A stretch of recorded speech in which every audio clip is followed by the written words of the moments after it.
एक एक्सपीरियंस्ड आदमी है, इंटरनेशनल मार्केट को समझते हैं बड़ी अच्छी तरह।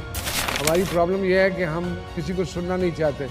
इनको सुने, अगर ये कोई अच्छा मशवरा देते हैं, और प्लीज गिव अपॉर्चुनिटी। जो आपने बात की जनरली अक्रॉस द बोर्ड, अगर हम देखें ना सिर्फ ये मूवी इंडस्ट्री की आप बात कर रहे हैं कि नाराबाजी बहुत ज़्यादा, प्रैक्टिकल काम नहीं है। तो मेरे ख्याल में अब वो टाइम है कि वो लोग खड़े होना शुरू हों जो प्रैक्टिकल काम कर सकें। So finally vision Pakistan project में लॉन्च कर रहा हूँ। एम ये होगा कि लोकल लेवल पे, हर सिटी के लेवल पे हम इकोनॉमी को बूस्ट करें, तो उसमें आप भी अपना रोल प्ले कर सकते हो। यानी ये टिकटॉक का ये सारे लोग क्या कर रहे हैं, नेगेटिविटी फैला रहे हैं कि इतना गंदा हमारा मुल्क है। हमने ऑपोजिट करना है, जो जो हमारी अच्छी चीजें हैं वो दुनिया को दिखानी है, और साथ में कम्युनिटी बिल्ड करनी है कि वो मिलकर काम करें। लोकल प्रोजेक्ट भी, नेशनल प्रोजेक्ट भी और इंटरनेशनल प्रोजेक्ट्स भी। तो इन सब लोगों को एक जगह ला के उनको पूरी सपोर्ट भी देनी है और एक इकोनॉमी खड़ी करनी है। मेरा टारगेट ये है कि 2030 तक पाकिस्तान के तमाम बड़े शहर और डिस्ट्रिक्ट में उसमें ये प्लेटफॉर्म मौजूद हो। आप में से जो लोग काम कर रहे हैं, करना चाहते हैं, बिजनेसेस हैं, टैलेंट है, इन्वेस्टर हो, जो भी हो, हमारी टीम के साथ आप कनेक्ट हो सकते हो, क्योंकि जब हम मिल के काम करेंगे, हमारा मुल्क है, हमने ही बदलना।